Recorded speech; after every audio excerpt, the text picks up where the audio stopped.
بسم اللہ الرحمن الرحیم نحمدہ ونصلی علی رسولہ الکریم اما بعد۔ حضور صلی اللہ تعالی علیہ وسلم کا ارشاد ہے کہ میں نے اپنی والدہ کی قبر کی زیارت کرنے کی اجازت مانگی تھی، مجھے اس کی زیارت کی اجازت مل گئی۔ تم لوگ قبرستان جایا کرو، اس لیے کہ یہ چیز موت کو یاد دلاتی ہے۔ حضرت نبی کریم صلی اللہ تعالی علیہ وسلم mentioned that I sought permission from Allah subhanahu wa ta'ala to visit the grave of my beloved mother. Allah has permitted me to do so. So you people should also visit the graveyard and cemetery, because the visit to the cemetery is a reminder of death. ایک اور حدیث میں ہے کہ قبرستان جانے سے دنیا سے بے رغبتی پیدا ہوتی ہے اور آخرت یاد آتی ہے۔ In another hadith it has been mentioned by Nabi sallallahu ta'ala alayhi wa sallam that by visiting the cemetery and graveyard, it disinclines a person from this dunya and it reminds a person of the hereafter۔ حضرت ابو ذر غفاری رضی اللہ تعالیٰ عنہ فرماتے ہیں کہ حضور صلی اللہ تعالی علیہ وسلم نے مجھ سے ارشاد فرمایا کہ قبرستان جایا کرو، اس سے تم کو آخرت یاد آئے گی، اور مردوں کو غسل دیا کرو،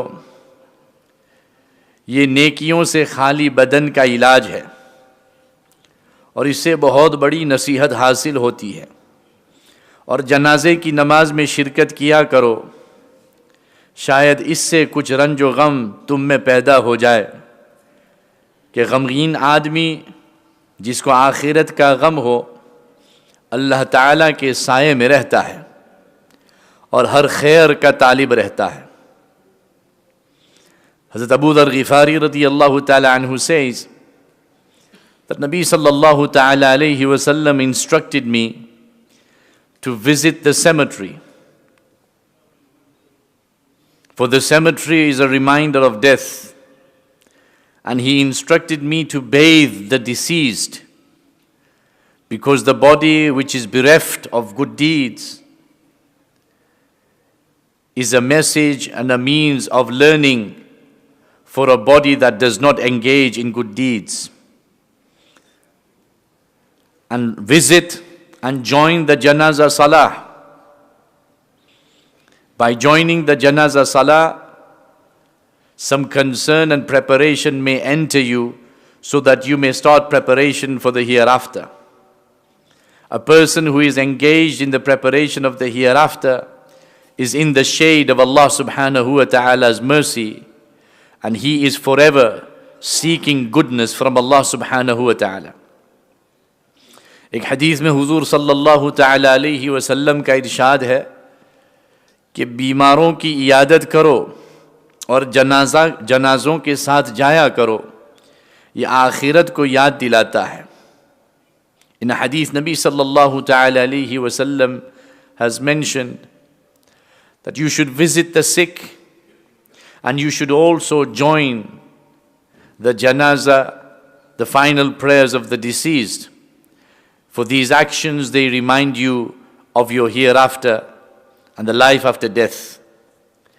ایک حکیم کسی جنازے کے ساتھ جا رہے تھے، راستے میں لوگ اس میت پر افسوس اور رنج کر رہے تھے۔ وہ صاحب فرمانے لگے کہ تم اپنے اوپر رنج اور افسوس کرو تو زیادہ مفید ہے، یہ تو چلا گیا اور 3 آفتوں سے نجات پا گیا، آئندہ ملک الموت کے دیکھنے کا خوف اس کو نہیں رہا، موت کی سختی جھیلنے کی اب اس کو نوبت نہیں آئے گی، برے خاتمے کا خوف ختم ہو گیا، اپنی فکر کرو، یہ تینوں مرحلے تمہارے لیے باقی ہے۔ One wise person was once following the procession of the funeral when he heard some people displaying sorrow and grief about the deceased. When he heard this, he said to them that rather than displaying remorse, sorrow and grief for the deceased, You should be more concerned about yourselves, because the deceased has saved himself from 3 calamities. Firstly, he shall never see the angel of death again. Secondly, he will never go through the pangs of death and the pains of death ever again. And thirdly, he does not have the concern of an evil death anymore, because death has already fallen unto him. So rather you should be concerned about these 3 things, because these 3 are still to come in your way. تو میرے عزیزو، ان حدیثوں سے نبی کریم صلی اللہ تعالیٰ علیہ وسلم کی جو تلقین ہے اور مجھے اور آپ کو جو حکم ہے وہ یہی ہے کہ دنیا میں ایسے نہ رہو گویا کہ تم دنیا میں ہمیشہ رہنے والے ہو. بہت جلدی آنکھیں بند ہو جائے گی.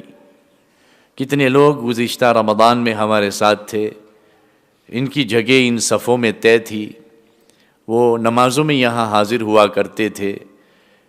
ایک خاص جگہ پر ان کی تراویح کی نماز ہوا کرتی تھی. آج وہ جگہ خالی پڑی ہے. آج ان کو کوئی یاد کرنے والا بھی نہ رہا. اسی طریقے سے میری اور آپ کی بھی موت آنے والی ہے.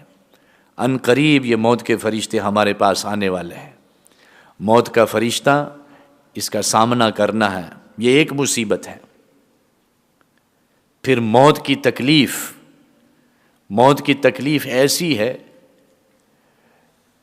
کہ سیدنا عیسیٰ علیہ السلام نے اللہ کے حکم سے قبر پر کھڑے ہو کر یہ فرمایا، قم باذن اللہ، اللہ کے نام سے کھڑے ہو جاؤ.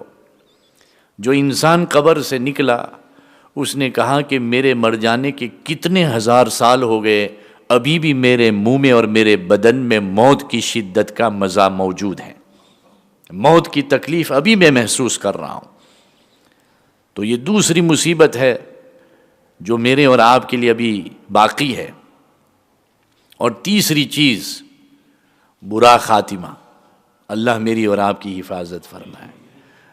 ہمارا خاتمہ کہاں آ رہا ہے، کس حالت میں آئے گا، کہاں آئے گا، کس وقت میں آئے گا، وہ صرف اللہ جانتے ہیں. اگر ہم اس مرحلے کی فکر کریں گے، اللہ سے دعائیں بھی کریں گے اور برے خاتمے کی حفاظت کی دعا کر کے محنت بھی کریں گے، اعمال میں لگیں گے، تو اللہ بہترین موت نصیب فرمائیں گے انشاءاللہ العزیز. اعمال والی موت، اللہ سے محبت والی موت، دین کی فکر والی موت، تلاوت والی موت، ذکر والی موت، اللہ کو یاد کرنے والی موت، مسجد کی موت، نماز کی موت، سجدے کی موت، مسجد النبوی کی موت، حرم شریف کی موت، یہ سب ہر کسی کے لیے ممکن ہے. اس کے لیے کوئی اپلیکیشن نہیں کرنا ہے، اس کے لیے دعا کرنی ہے اور محنت کرنی ہے. وہ تو اللہ جانتا ہے. اور یہ بھی یاد رہے کہ دعا ایسی چیز ہے کہ انسان کی تقدیر بدل دیتی ہے. موت اللہ نے میری اور آپ کی بلیک بن میں لکھی ہو، لیکن ہم دعا یہ کریں کہ اللہ تعالی ہمیں مدینہ منورہ کی موت نصیب فرمائے، تو اللہ مدینہ لے جائے گا. جب ہماری روزی ختم ہو جائے گی تو موت کا وقت آئے گا، لیکن روزی ہماری یہاں بلیک بن شہر میں ختم نہیں ہوگی. اللہ ہماری روزی ختم کرے گا مدینہ منورہ میں. تو یہ بھی دعا ہے، یہ دعا کرنی ہے، فکر بھی کرنی ہے، محنت بھی کرنی ہے. اللہ مجھے اور آپ کو سب کو توفیق نصیب فرمائے. برے خاتمے سے اللہ تعالی ہماری اور پوری امت کی حفاظت فرمائے. سبحان اللہ و بحمدہ، سبحانک اللہم بحمدک، نشہد ان لا الہ الا انت نستغفرک و نتوب الیک.